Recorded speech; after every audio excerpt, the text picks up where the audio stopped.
Hello and welcome to Connect. I'm your host, Randy Huisman.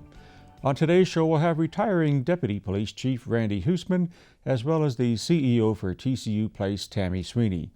And as always, we'd like to connect with you. Follow us on Facebook at ConnectYXE, catch past interviews on YouTube, email us at connectyxe@gmail.com, or leave a message at 306-665-3796. It's not every day that we get to begin our interview with a retiring member of the Saskatoon Police Service, Deputy Chief Randy Huisman, 36 years with our service here, taking time out of his schedule, retiring tomorrow. Thanks so much for actually coming down to the studio. Thanks for having me, Randy. I want to talk a little bit about you and how you started to get involved with the police service and how you ended up as the Deputy Chief. Yeah, it's kind of interesting. I've always wanted to be a police officer since I was a little boy. My father was a police officer in Lethbridge. I was born and raised in Lethbridge, and they have a very notable law enforcement program at the college. So I went through there, and I went on a road trip upon graduation, and I did about 5 different police services in a matter of a week with interviews and final selection committee. And I ended up with 3 jobs in 1 week. But I accepted Saskatoon Police Service, and it's been a roller coaster ride ever since. My career started with about 13 years in patrol, where I worked, the majority of my patrol time was in the inner city in Pleasant Hill, Riversdale, Confederation Park area, and very much enjoyed that.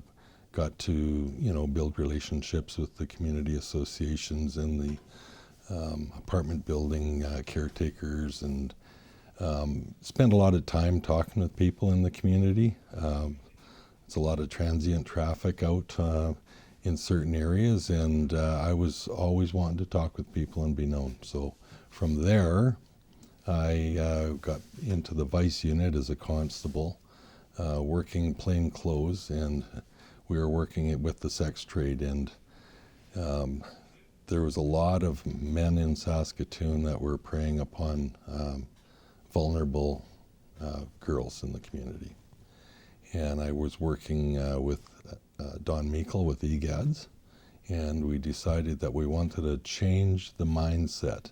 We wanted to take the victims who were out there being exploited, and we wanted to decriminalize their behavior, and we wanted to go after the ones that were perpetuating the crime, and that's the male half, either through the pimps or the johns.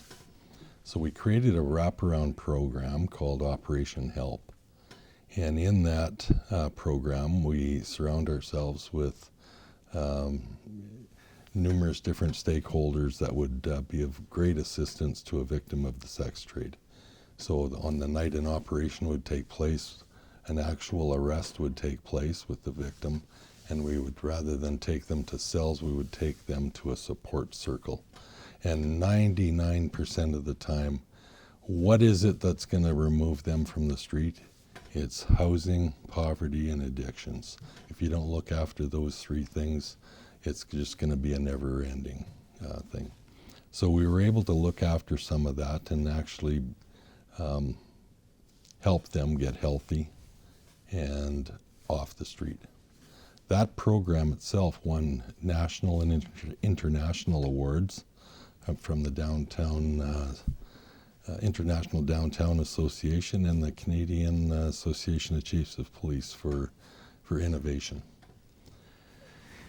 After I left the vice unit, I was promoted to sergeant, and we didn't have a gang unit. We didn't really have a big gang problem in Saskatoon, but the chief of the day asked me to form up a gang unit.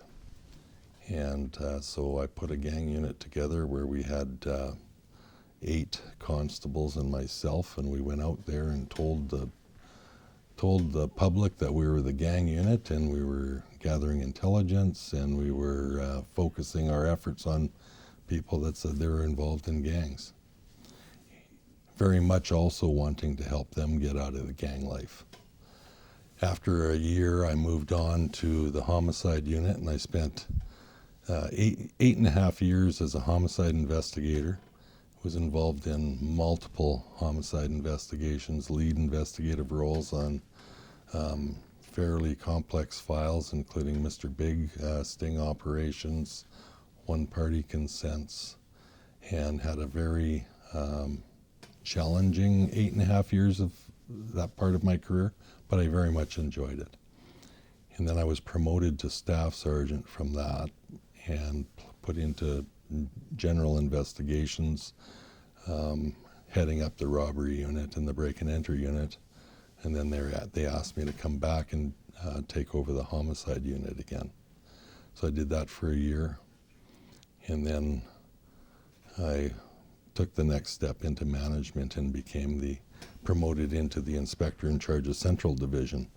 My entire career, I built relationships with the Downtown Business Association, the Riversdale BID, different community associations, the Saskatoon Tribal Council, EGADS, numerous partners, which really helped me in my career at that time. I've always been the one that it takes a community to raise a child, and it also takes a community to solve a problem. So it was never about me, I. It was about how can we collaborate to get rid of a problem. That served me well, and I was promoted to the superintendent in charge of patrol in 2018. And that was in charge of the entire patrol traffic uniform division. And I did that for 2 years, and then sometimes you're in a lucky place, or the right place at a lucky time, and there was an opening for deputy chief, and I got promoted to deputy after a competition and got placed into the operations side of the police service. So Chief Cooper put me into the operations piece, and my partner, Deputy Izdebski, was administration. Couldn't have asked to work with a better team, really. It was all about collaboration. Mitch and Izdebski and I have been partners since we went to police college together. And I always tell him that I followed his footsteps along the way, because he joined management a couple of years earlier, but I never stayed far behind him. It's remarkable when you consider you've got a day left in your uniform and the role that you're in. Has it seemed like it's dragged on forever, or has it been 36 years in a heartbeat kind of an experience? 36 in a heartbeat. There's a lot of things that a person has on their plate that they want to complete or delve into in their time, and you just put it aside so that someday when you do have time available, you can maybe experiment or go into that area, and I just haven't gotten to everything. I've really got to hand it to the staff of the police service, like right from from my executive assistants to public affairs to legal services. My success has all been because of the staff that I surround myself with. When you go further down to the investigative units or into patrol, the Saskatoon Police Service values our members, and we value what training provides. We're one of the higher trained, we have the big training budget, but we believe in investing in our people, and that's paid off through solved homicide investigations, through we've had numerous successes in our investigative piece. We've got a traffic section that's very successful, and it's all because of the training and the support that we offer them. When I retire tomorrow, Randy, I'm going to feel like I can go to bed at night and sleep knowing I'm safe. And it's all because of the training and the effort that's put in from the front line.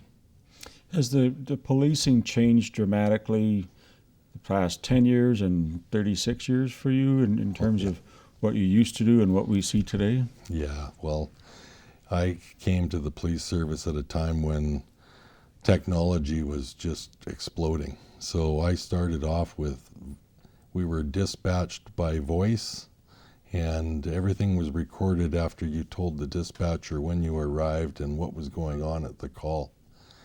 It wasn't till about 5 years later that we got what was called MDTs, which was a little 4-inch computer screen. It was not much better than a Commodore VIC-20 computer, but that was big technology, and it was scary back in the day. You fast forward it now to the in-car notebooks that they've got, and the in-car camera systems, the body-worn camera systems that we've got. Every officer on the street has a smartphone. They can access CPIC, SGI records, information on criminals, and the whole Saskatoon Police database available at their fingertips. Health IM, so apps for mental health assistance to police officers.